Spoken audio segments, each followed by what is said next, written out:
जय माता दी। माता रानी आप सभी की मनोकामनाएं पूर्ण करें। या देवी सर्वभूतेषु माँ सिद्धिदात्री रूपेण संस्थिता नमस्तस्यै नमस्तस्यै नमस्तस्यै नमो नमः। माँ दुर्गा जी की 9वीं शक्ति का नाम सिद्धिदात्री है। ये सभी प्रकार की सिद्धियों को देने वाली है।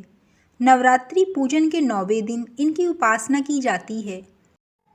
इस दिन शास्त्रीय विधि विधान और पूर्ण निष्ठा के साथ साधना करने वाले साधक को सभी सिद्धियों की प्राप्ति हो जाती है। सृष्टि में कुछ भी उसके लिए अगम्य नहीं रह जाता है। ब्रह्मांड पर पूर्ण विजय प्राप्त करने की सामर्थ्य उसमें आ जाती है। मार्कंडेय पुराण के अनुसार अणिमा महिमा गरिमा लघिमा प्राप्ति प्राकाम्य ईशित्व और वशित्व ये 8 सिद्धियां होती हैं।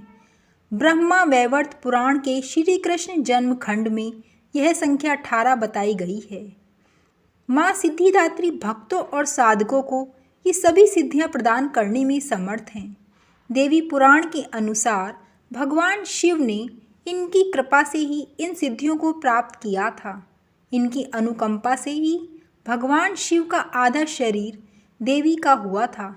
इसी कारण वे लोक में अर्धनारीश्वर नाम से प्रसिद्ध हुए। माँ सिद्धिदात्री 4 भुजाओं वाली हैं। इनका वाहन सिंह है। ये कमल पुष्प पर भी आसीन होती हैं। इनकी दाहिनी तरफ के नीचे वाले हाथ में कमल पुष्प है। प्रत्येक मनुष्य का यह कर्तव्य है कि वह माँ सिद्धिदात्री की कृपा प्राप्त करने का निरंतर प्रयत्न करे, उनकी आराधना की और अग्रसर हो। इनकी कृपा से अनंत दुख रूप संसार से निर्लिप्त रहकर सारे सुखों का भोग करता हुआ वह मोक्ष को प्राप्त कर सकता है। 9 दुर्गाओं में माँ सिद्धिदात्री अंतिम है।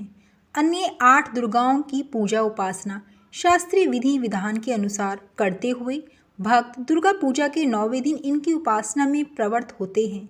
इन सिद्धिदात्री माँ की उपासना पूर्ण कर लेने के बाद भक्तों और साधकों की लौकिक पारलौकिक सभी प्रकार की कामनाओं की पूर्ति हो जाती है। सिद्धिदात्री माँ की कृपा पात्र भक्त के भीतर कोई ऐसी कामना शेष बचती ही नहीं है जिसे वह पूर्ण करना चाहे। वह सभी सांसारिक इच्छाओं, आवश्यकताओं और स्पृहाओं से ऊपर उठकर मानसिक रूप से माँ भगवती के दिव्य लोकों में विचरण करता हुआ, उनके कृपा रस पीयूष का निरंतर पान करता हुआ विषय भोग शून्य हो जाता है। माँ भगवती का परम सानिध्य ही उसका सर्वस्व हो जाता है।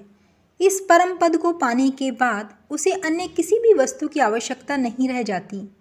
माँ के चरणों का यह सानिध्य प्राप्त करने के लिए हमें निरंतर नियमनिष्ठ रहकर उनकी उपासना करनी चाहिए।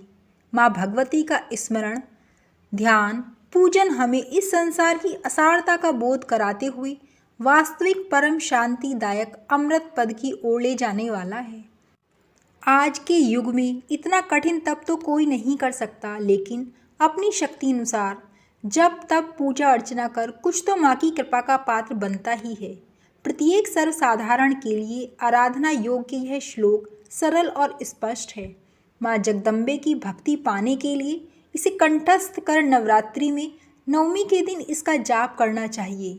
या देवी सर्वभूतेषु माँ सिद्धिदात्री रूपेण संस्थिता नमस्तस्यै नमस्तस्यै नमस्तस्यै नमो नमः। हे माँ सर्वत्र विराजमान और माँ सिद्धिदात्री के रूप में प्रसिद्ध अम्बे, आपको मेरा बार बार प्रणाम है, या मैं आपको बारंबार प्रणाम करता हूँ। हे माँ मुझे अपनी कृपा का पात्र बनाओ। जय माता दी। माता रानी आप सभी भक्तों की मनोकामनाएं पूर्ण करें।